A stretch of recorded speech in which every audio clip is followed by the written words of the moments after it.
Do you know what?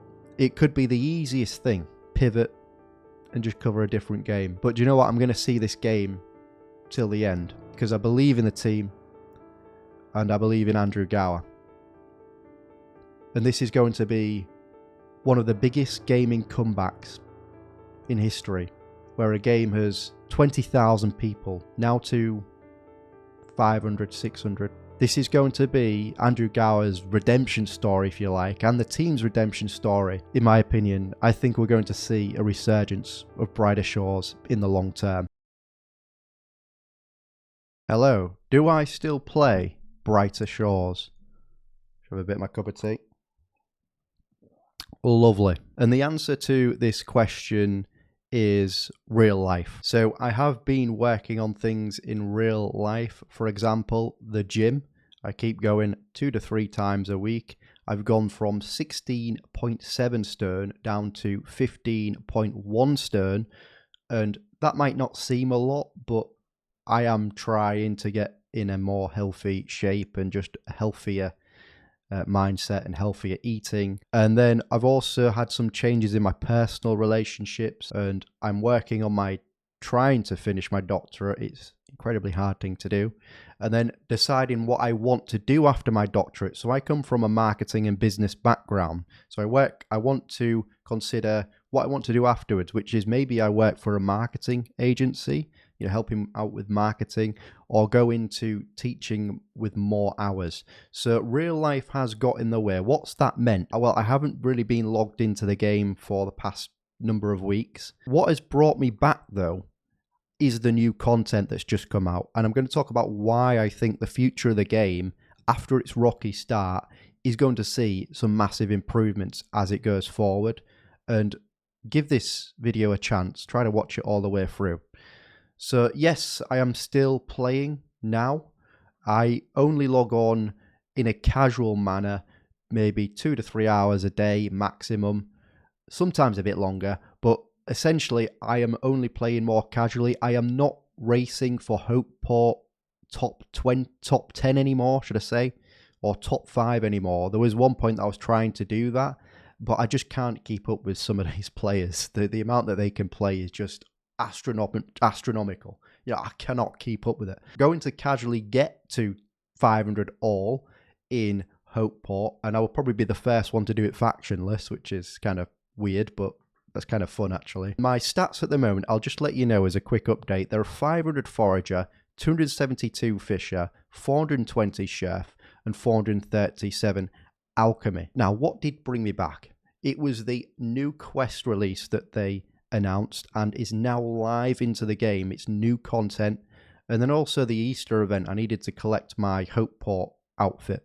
Can't do the others because of being Hopeport locked, or I can't even do the Herb Forest one because I'm class locked. I'm classless. I haven't chose a faction. So there is like an area called Crystal Clearing in Herb Forest.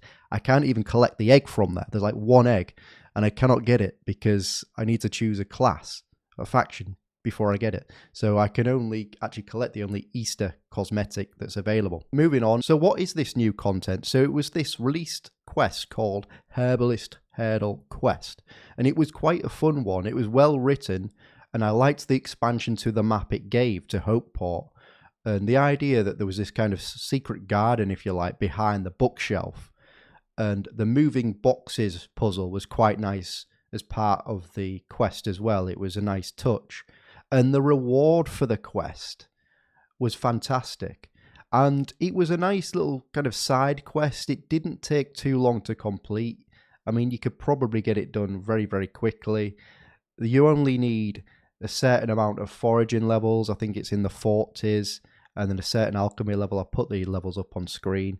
And it is a fun little quest. What does it unlock though? The fantastic reward it unlocks, and please pause the video if you don't want to hear and be spoiled, but you get a potion belt. Now, they've added potion belts to the game. That means you can store XP potions and fear potions in this potion belt, which then frees up your inventory space. And it's a lot more useful. It makes certain crafting skills, chef for example, and probably a lot of the other crafting skills, a lot easier, a lot more less fiddly, because sometimes you would have to basically like drop potions and then pick the potions back up before the timer runs out and like juggle potions. Now you don't have to do that because you can just put them in your potion belt. And so that was fantastic. It was also something that the community has been asking for quite some time, is a potion belt. And they've finally given us that potion belt, which is fantastic to see. I think just two things with that. I wish that there was keybinds for the potion belt, and I wish it was like the potion belt was somehow a lot more visible on your character. But other than that, I think it's a fantastic quest. It was well written, so good job on the creation of that quest. And if you haven't already done so, go check it out, because it'll only take you 10 to 15 minutes to actually finish it, and it's quite a useful item. And there is some funny dialogue, actually. I kind of found the dialogue quite funny. So yeah, so the cosmetics are nice, the quests are nice.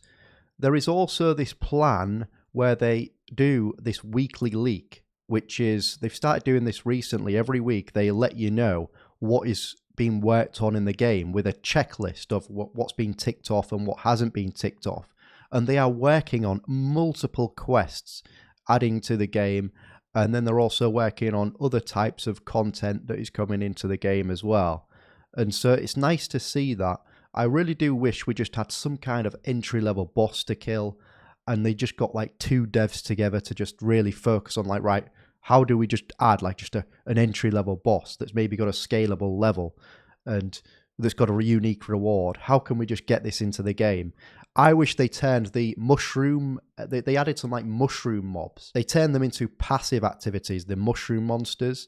And I thought, actually, they could have turned that into like a little mini boss where, I don't know, they fire out poisonous mushrooms or something and you got to dodge the area, just like an area of effect where you got to move around and then just kill it. And it can be an easy boss. It could just be an entry level boss. It doesn't have to have a massive amount of mechanics, but you've already got the artwork there. And the artwork for those mushroom bosses were fantastic. And the wet bosses end up being a passive. So I would like to see some kind of thing that we can kill and try to get an aspiring item from. They've got like 5 more developers now as well, so we'll talk about that in a moment. But the plan is for the channel, before I talk about why I still play in the future for the game, is I want to cover Brighter Shores' most significant updates to the game. I think long term I'm going to start working on combat more, because I feel like long term that's where some of the content's going to come from as well. And I am thinking of starting either a monthly or every 2-month video where I go over any MMORPG news, and that includes Brighter Shores, but any other MMORPG game, because as you watch this channel, you're probably a fan of MMORPGs. So let me know if you like that idea. Now, why am I still playing? So the game has had a rocky start, but I think now they are getting in their stride. What do I mean by this? The game was like kind of stumbling at the start, and it was dealing with a lot of issues where they had to deal with a lot of quality of life improvements, and that was their main focus. And that is fantastic because it's made the game more playable with a lot of this quality of life that they did.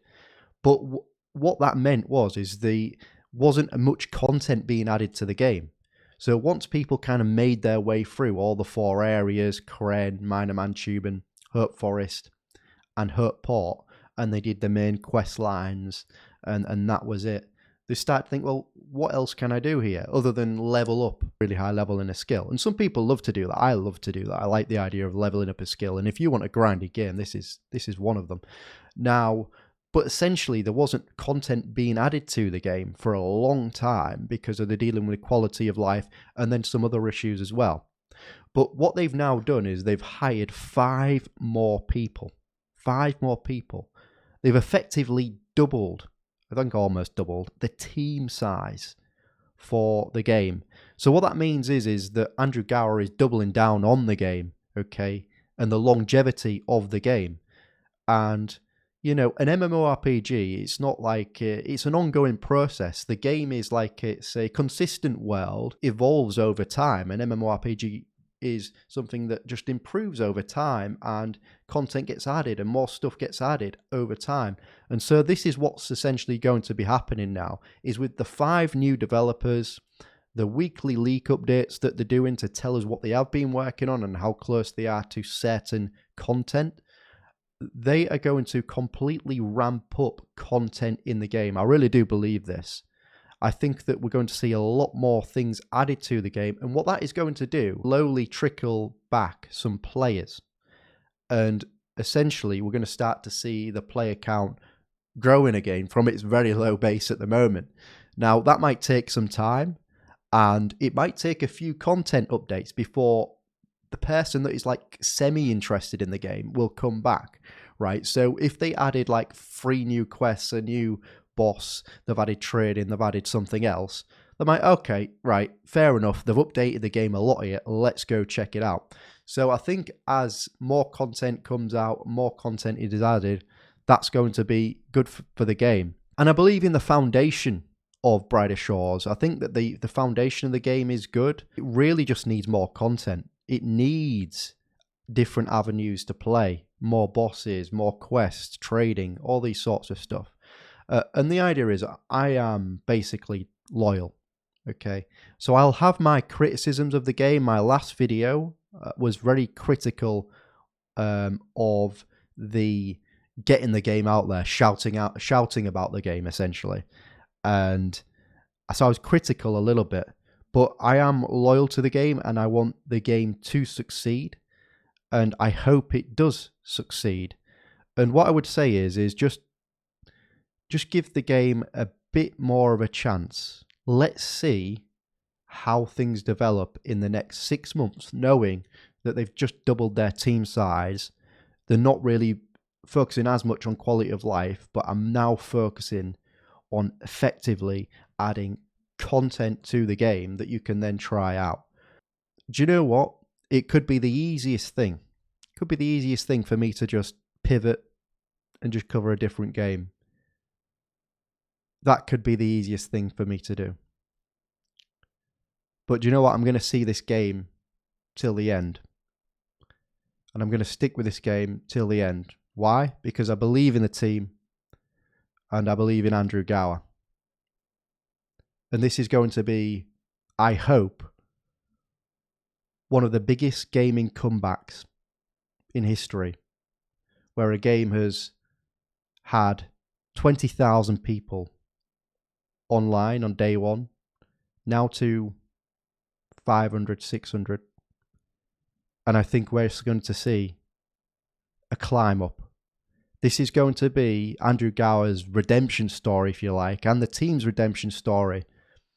In my opinion, I think we're going to see a resurgence of Brighter Shores in the long term.